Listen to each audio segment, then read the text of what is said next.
gametogenesis. Okay, so session of today is the gametogenesis. So in this gametogenesis also I'm going to talk how the gametes are forming and how, like, what are the kinds of gametes that we have, and also we will going to see like how these kind of gametes are forming. So whenever we talk about a gametogenesis, see there are two varieties of gametes that we have. We have a sperms and we have a ovules. So generally gametogenesis is the name itself suggesting that it is the formation of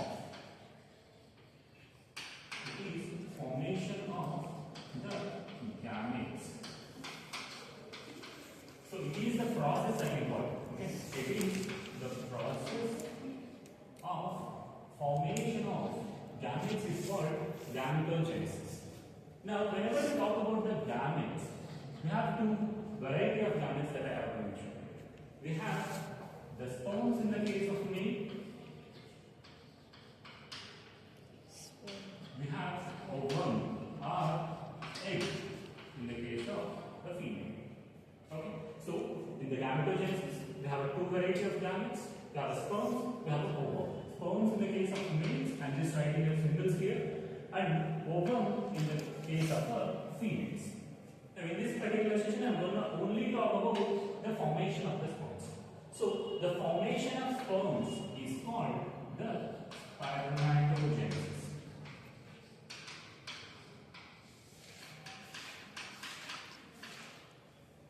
So I'm only talking about the spermatogenesis. Again, same as like how we have told the process of formation of gametes, it is also the process of formation of sperms is called the spermatogenesis. Let me write it here. So it is the process of formation of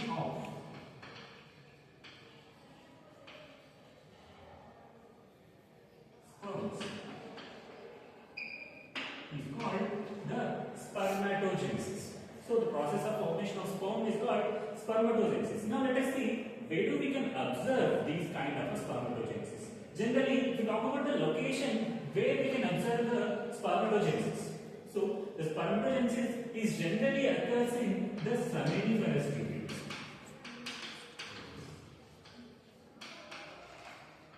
These seminiferous tubules are located in the testis. We know it, right?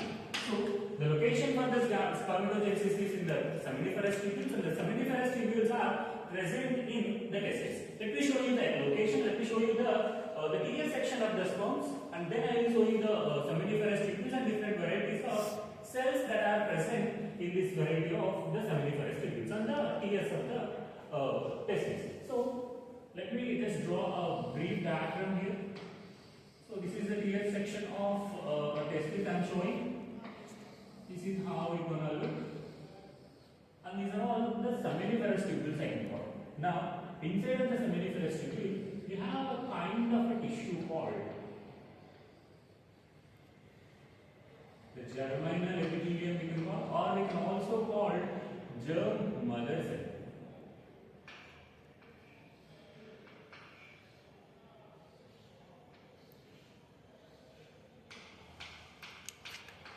So this is a variety of cell called the germinal epithelium cell, and same like that we gonna have here also.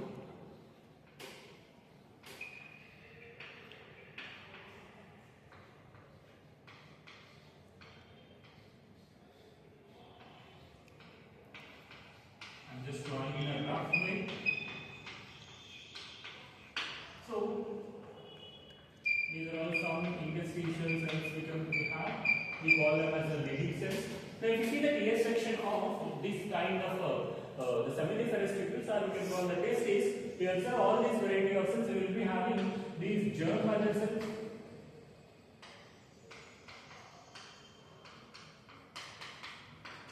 We have a germ mother cells. We have the Sertoli cells inside it. And the space here we call this as the lumen of the seminiferous tubule. And inside of this lumen of the seminiferous tubules, there are developing spermatozoa will be there. I'm just drawing it in a rough way. So these are all the developing spermatozoa that we have. So this is the lumen of the seminiferous tubule. This is the Sertoli cells are present inside of the lumen of the seminiferous tubules, and inside, and there are some other cells are present in between these kind of seminiferous tubules. We call them as Lilly cells. So these Sertoli cells and Lilly cells have different functions in the formation of these kind of sperms. Now, to take the functioning of the Sertoli cells, these Sertoli cells will generally give nourishment to the developing spermatozoa. So, they provide food. The Sertoli cells, they provide food, or we can call the nourishment to the developing spermatozoa. And the Lilly cell, they are actually helping in the production of the testosterone. They are helping in the production of the testosterone. You know, the hormone testosterone is helpful for the production of the secondary sexual characters in the males. Okay, so that is what the TS section of the seminiferous tubules look like.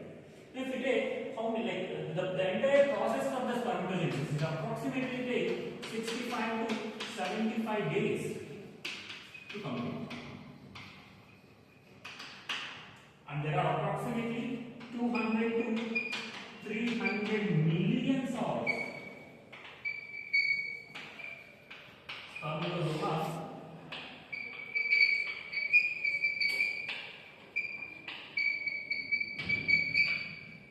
in a daily basis. So there are approximately 200 to 300 millions of spermatozoa formed in a daily basis, and it takes 65 to 75 days to complete the process of the spermatogenesis. Okay, so spermatogenesis means it is a process of formation of sperms. The location is, it occurs in the seminiferous tubules of the testes, and it takes us 65 to 75 days to complete the entire process of spermatogenesis, and per day, in the daily basis, it releases approximately 200 to 300 millions of spermatozoa. Understanding that? So, these are all the basic things that we have. Now, let us see how does the division of the spermatozoa happens. Now, let me just draw these things here. Okay, so I'm just taking this cross section here and I'm just drawing it here. So, if you take the seminiferous tubule, the seminiferous tubules have an epithelial layer. An epithelial layer having some varieties of cells like this.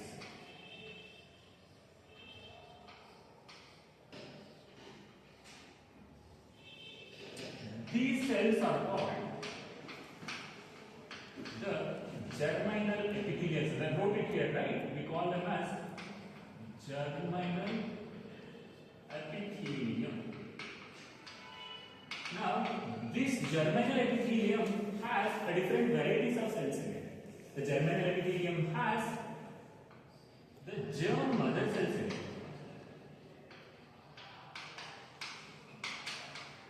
We call them as the primordial germ cells also. Okay, so in the seminiferous tubules, the epithelial layer of the seminiferous tubule, we have a germinal epithelium. These are all undifferentiated, are the germinal stem cells I can call. We can also call them as the stem cells, the germinal stem cells. Now these germinal stem cells are going to produce the sperms. Let us see how they are going to produce. Now these germinal epithelium cells, they are not differentiated yet. First, they go in a process called the mitosis, and they give two varieties of cells. They are going to form the type A cell and the type B cell. This is the type A cell and this is the type B cell. Now, this type B cell is going to form the sperms, and we call this the type B cell is the germ mother cell. Okay, so this is a spermatocyte we can call. Okay, so this is the spermatocyte is formed. Now this germ mother cell it goes into a process of meiosis 1. Okay, so it divides mitotically and gives a variety of cell. Here the cell is entirely developed, and we call this cell as the primary spermatocyte. From the type B cell, it undergone the process and it formed the primary spermatocyte. The primary spermatocyte Here we have another cell here. The cell is divided into these two spermatocytes. And the process is the meiosis 1 here.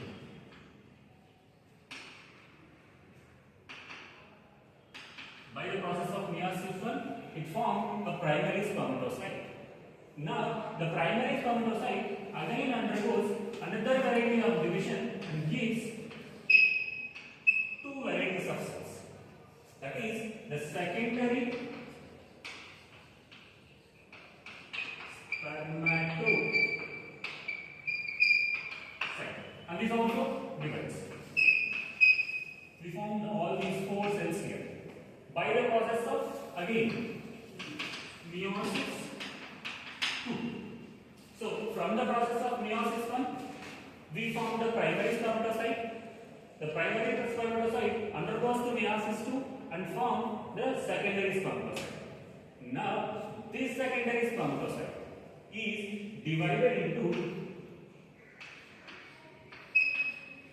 the sperm cells.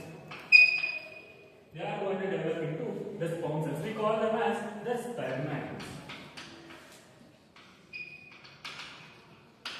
Now, these spermatids they are generally attached to the Sertoli cell and they get detached from the Sertoli cells and gives the sperms. So, this is the entire process how the spermatogenesis occurs. So, like in the spermatogenesis, we will be having the germ mother cells in the seminiferous tubules.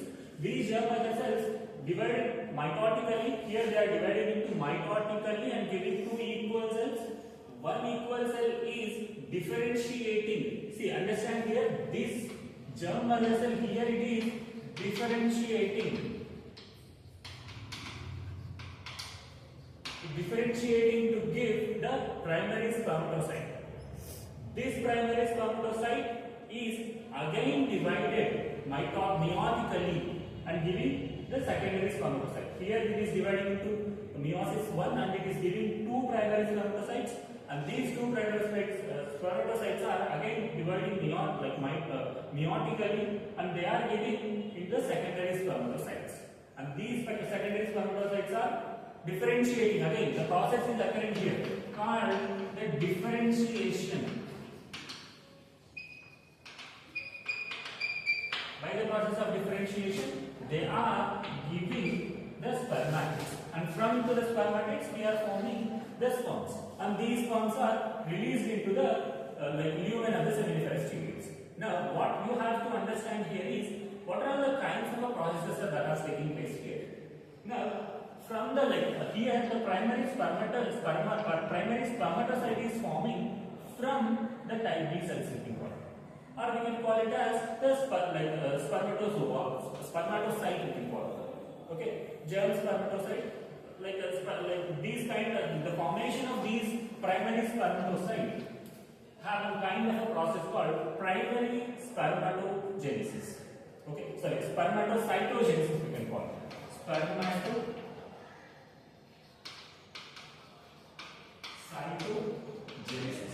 See, the formation of the primary spermatocyte is called primary spermatogenesis. Now, from these kind of a spermatocyte, here we are forming a spermatocytes, a variety of sperm cells. We are not differentiated. Here we are forming these spermatocytes. That is the reason we are calling them as the spermatocytogenesis. And this is again divided into these varieties of the secondary spermatocyte, and then they are forming the spermatids. Now, this entire process from the formation of the spermatocyte to the formation of spermatid. Here we are getting spermatids from the spermatocyte. This process is called spermatogenesis.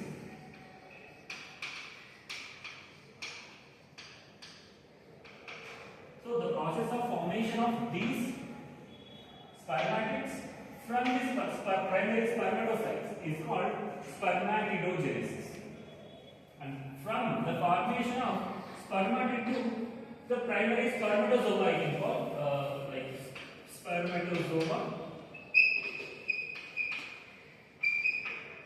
This is called spermiogenesis. So,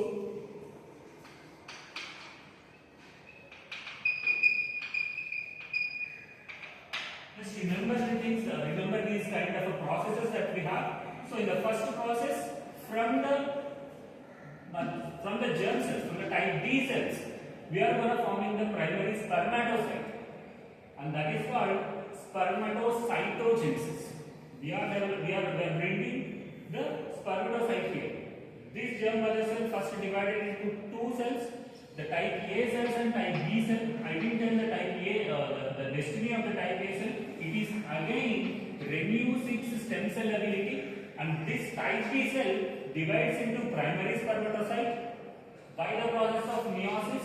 In the process of meiosis, it will be of reduction division. We know that reduction. See, it was a 2n here, and it undergone into the reduction division.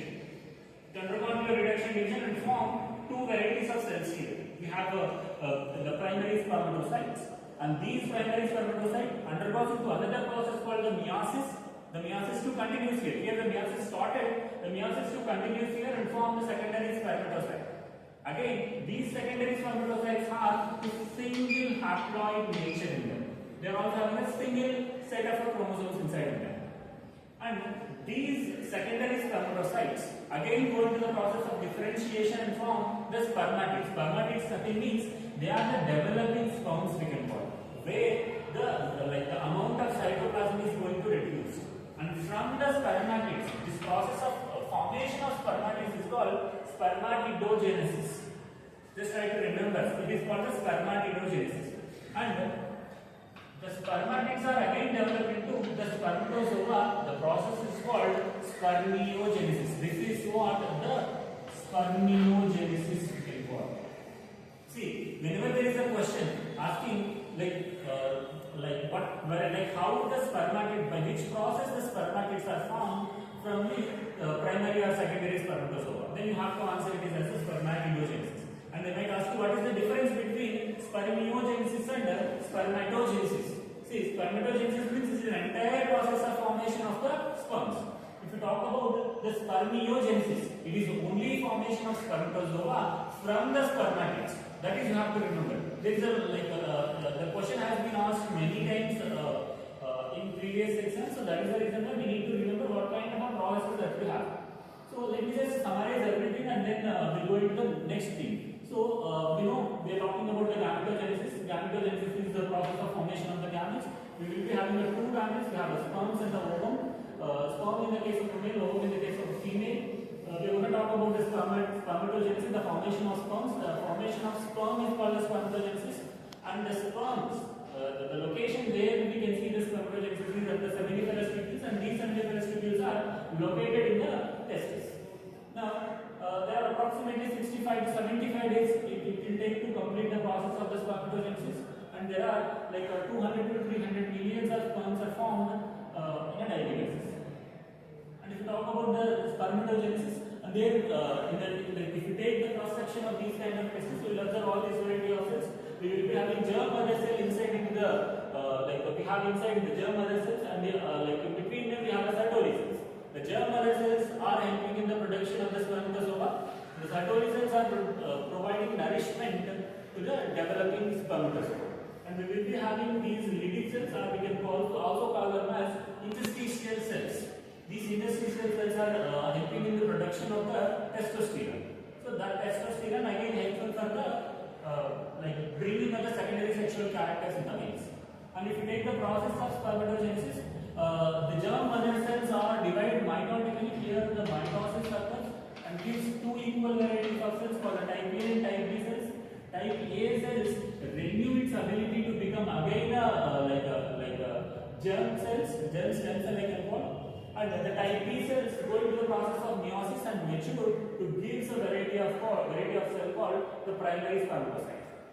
And the primary spermatocyte again continues the process of meiosis 2 and gives the secondary spermatocyte. The secondary spermatocyte goes the process of the differentiation. See, remember here the differentiation. There is the question. There might be a question like they might ask you, where does we observe the process of differentiation in the spermatocyte? The time we have to tell from the formation of to the formation of the primary spermatocyte from the germ mother cell. It is undergoing the differentiation. And for the formation of these spermatids from the secondary spermatocyte, it is going in the differentiation. So we need to remember where what stage of the division the differentiation is happening. So that is we need to observe. And that kind of a questions might ask you like how many differentiation that we can observe in the process of spermatogenesis. So, and that is what the spermatids are formed and the spermatids are developing into the spermatozoa. So again, the process might ask you like they might ask you these kind of definitions like spermatocytogenesis, spermatogenesis, and they might ask you of the spermiogenesis. So this has been asked many times.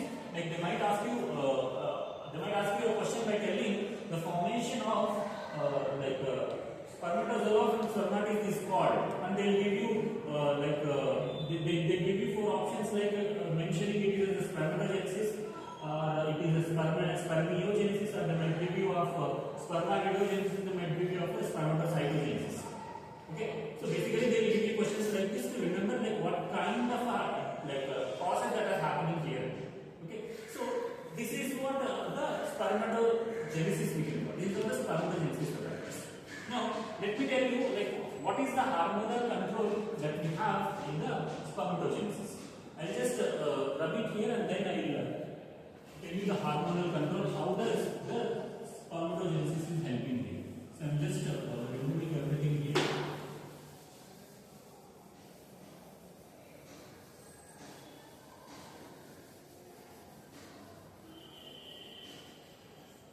So let me just talk about the hormonal control. Hormonal control of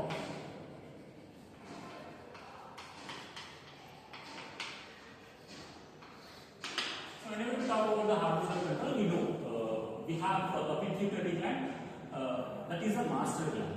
On top of it, we have another kind of a gland called the hypothalamus. See, at the puberty, whenever a person reaches to the puberty, after reaching to the puberty, the body tends to know there are kind of changes are happening. We need to produce the gametes. That kind of a time, we will be having the kind of a gland called the hypothalamus, which is resting in the brain on top of the pituitary gland. Now, these hypothalamus produce a kind of a hormone called gonadotropin.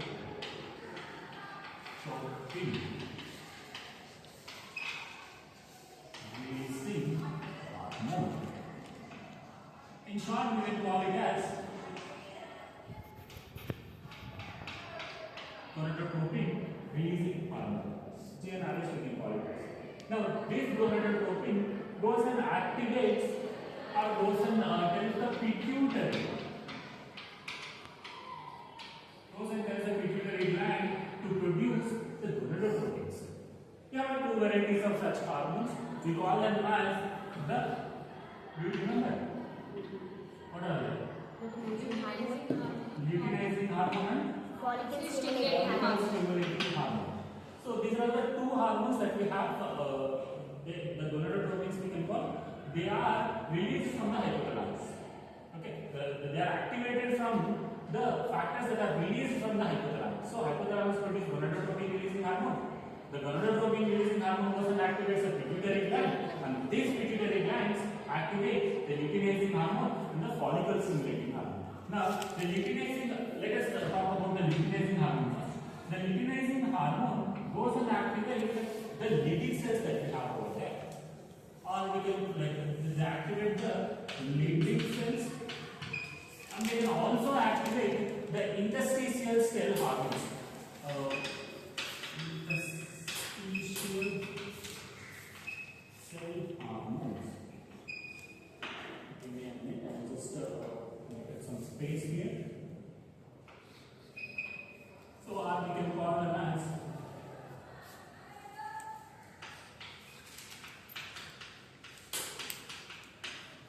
ICSH we can call, and these Leydig cells they produce a hormone called testosterone. The hormone testosterone actually helping to bring the formation of spermatozoa. So it is in formation of the spermatozoa. Now, see, these kind of a testosterone, if the concentration of testosterone is more like it is like if the concentration of testosterone is raised in the blood, then it has a feedback ability to the hypothalamus to stop the synthesis of the gonadotropin. Understand? Let's say, for example, if there is the amount of testosterone is increased in the blood, that goes and tells the hypothalamus to stop its production of the gonadotropin releasing hormone. And we will be having another kind of a hormone. We have follicle stimulating hormone. This follicle stimulating hormone goes and activates the cytolysis. These cytolysis can be able to produce a feedback regulatory substance called inhibin. Now, let me just tell you the functioning of the cytolysis here. These cytolysis are helping in the they are help to give the production. They are helping to give nourishment to the developing spermatozoa, because at the time of formation of spermatids, these spermatids are attached to the cytolysis and they are getting detached from the cytolysis and they are forming the spermatozoa. And no, there is another process called spermiation. Whenever the spermatozoa are formed, this is I told you about spermatogenesis. Now, after they are getting detached, they are released into the lumen, right? The process is called spermiation. Okay, we have that one also. So now the spermatozoa are formed here. Here we will get the spermatozoa. This spermatozoa, the spermatozoa, which is going to the lumen and they develop into the epidermis. We know it. Now the cytolysis will give you nourishment to the developing spermatozoa, and also that is what they help you in the production of spermatozoa. And that cytolysis, the producer hormone called inhibin, that goes feedback regulate to the gonadotropin releasing hormone. So it goes and tells the particular kind of a hypothalamus to stop the production of the hypothalamus. So this is what the hormonal control that is. So whenever a person reaches to the puberty, whenever the organism reaches to puberty, hypothalamus is getting activated. The activated hypothalamus releases the gonadotropin releasing hormone. The gonadotropin releasing hormone goes and activates the pituitary gland. The pituitary gland produces the LH and the FSH, the luteinizing hormone and follicle stimulating hormone. The luteinizing hormone is activate the interstitial cell hormones, or we call the testosterone. It produces the testosterone. It activates the Leydig cells. I'm sorry to mention this. So it activates the Leydig cells. These Leydig cells produce the testosterone. Testosterone produces spermatozoa. And again, the testosterone helping the production of spermatozoa. We have a follicle stimulating hormone. They goes and activate the cytolysis here. Cytolysis helping in the give nourishment to the spermatozoa. The cytolysis also produces a hormone called inhibin, which has a feedback regulatory product and goes and inhibit the formation of the gonadotropin releasing hormone by giving a signal to the hypothalamus. So this is how the hormonal control that we can observe in these variety of spermatogenesis. You understand it, right? So this is how the spermatogenesis occurs. Now let's see. Whenever we are talking about the sperms or spermatozoa, let me just draw a brief diagram of the spermatozoa and just explain you how the spermatozoa that look like. Okay. So let me just talk about the structure of the sperms.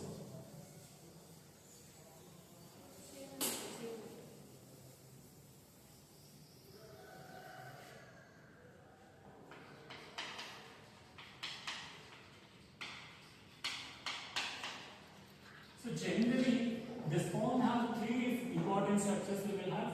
We have a head, we have a mid-piece, and we have a tail. The mid-piece also we will be having a tail kind of a structure. So let me just draw briefly. So they might be a point and a test.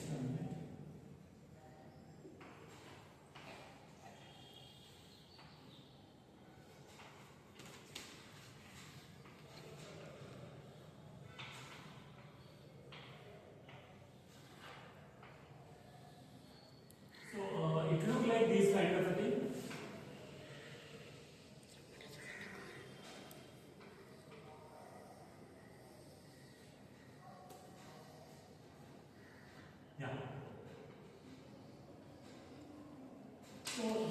is the head part we can call,